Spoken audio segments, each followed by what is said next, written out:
3 થી 4 લોકોને રખડતા ઢોરોએ પોતાની અડફેટે લઈ ઉડાવતા અનેક લોકોને ખાટલા ભેગા કરી દીધા છે। હરિયા પાર્કમાં રહેતા વૃદ્ધો રખડતા ઢોરોથી એટલી હદે ડરી ગયા છે કે તેઓ ઘરથી બહાર નીકળવાનું પણ ટાળી રહ્યા છે। સ્થાનિક લોકોની મહાનગરપાલિકાને અપીલ છે કે રખડતા ઢોરોનો ત્રાસમાંથી મુક્ત કરાવે, નહીં તો નાના બાળકોને વૃદ્ધો આ વિસ્તારમાંથી બહાર નીકળશે તો તેઓને પણ જીવનું જોખમ ઊભું થાય તેવી પૂરેપૂરી શક્યતા છે।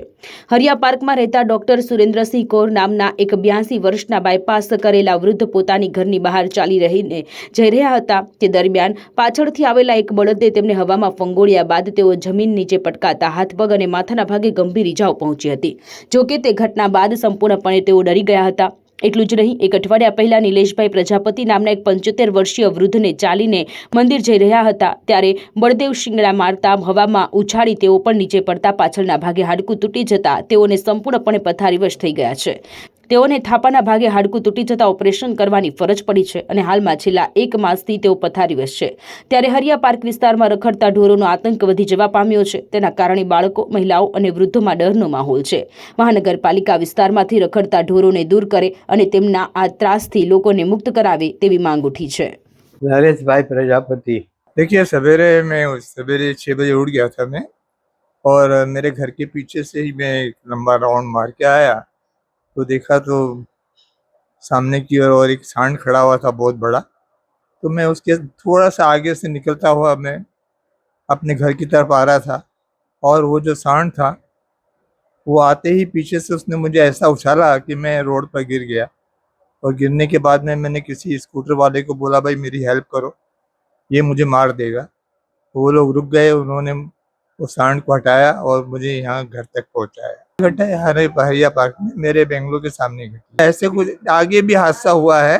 अभी 7 डेज पहले यहाँ पर एक कोई ओल्ड बुजुर्ग बंदे थे, उनको भी सांड ने मारा है। वो अभी घर में पड़े हुए हैं, उनको रोटर डाला हुआ है अंदर, उनके हिप बोन टूट गई है, रोटर डाला हुआ। अभी 7 डेज हो गए हैं, अभी अकेले पड़े हैं। वो महानगर पालिका को यही बोलने का है कि ये जो आवारा पशु हैं, ये सांड हो गए, ये दूसरे जो जानवर हो गए, इनके तो प्रतिबंध लगाएं, इनको रोकें, या इनको इनके जो गांव में जो लोग रहते हैं वो जो छोड़ देते हैं उनके ऊपर थोड़ा एक्शन लें।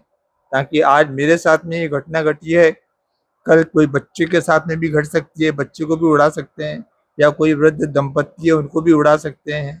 तो मैं चाहता हूँ कि थोड़ा नगर पालिका या हमारे यहाँ के जो पार्षद हैं वो थोड़ा इसकी ओर ध्यान दें। मेरा नाम मंजीत कौर कोचर है।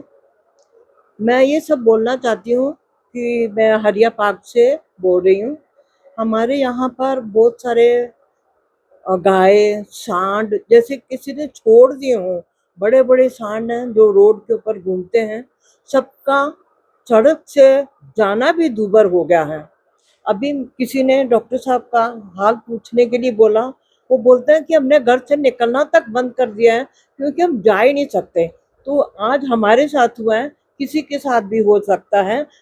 डॉक्टर साहब का एक पेशेंट जो पीछे रहता है उसका हिप जॉइंट टूट गया है, उसका घर पे कोई नहीं है, अकेला आदमी पड़ा हुआ है, देखने वाला भी कोई नहीं।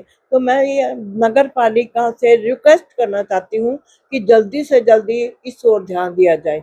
Thank you. મારે એવું બન્યું છે, હું અહીંયાથી મંદિર જઈ રહ્યો હતો તો કોર્નર પર પછડાતી ગાય આવીને ઉડાડી દીધો સીધો, એનું હિંગડું લાગ્યું તો મારો હાડકું તૂટી ગયું।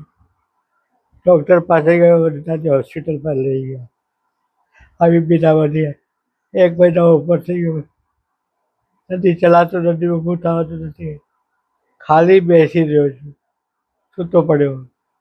2 બટકા રોટલો ખાવા પડી રહ્યો। નગરપાલિકાને એ મારી વિનંતી છે કે આ ગાયો ફરે છે બધી, લોકોને ઉડાડી દે છે, તો એને જેની ગાયો હોય એને સોંપી દો, યા પછી એમને એવી રીતે કરો કે જેમ પેલા કૂતરા પકડી લઈ જતા કરતા, એટલે એ રીતે ગાયોને બી કંઈ એવી સંસ્થા બનાવો કે ગાય જેટલી રસ્તા ફરે પકડાઈ ગયા એટલે ફાઇન થાય, કે પછી એને વ્યવસ્થિત રાખે, या પછી માલિકને સોંપી દે કે ભાઈ રોડ પર ગાય મળશે પાછી નહીં મળે। આવી મારી વિનંતી છે। બહુ જોખમી એટલે એવું કે આપણને ખબર જ ન હોય, આપણે જતા હોય રસ્તામાંથી, એને કંઈ ખાવાનું લાવ્યા છે, આવીને સીધી ઉડાડી જ દે છે। આવી બી ના બને છે હું તો મંદિરે જઈ રહ્યો હતો સવારે. મારે રોજ 10 વાગે 9 વાગે મંદિરે જાઉં, 11 વાગ્યા સુધી બેસું, પછી આવું. પછી તો મને આવું એક ઘટના બની ગઈ.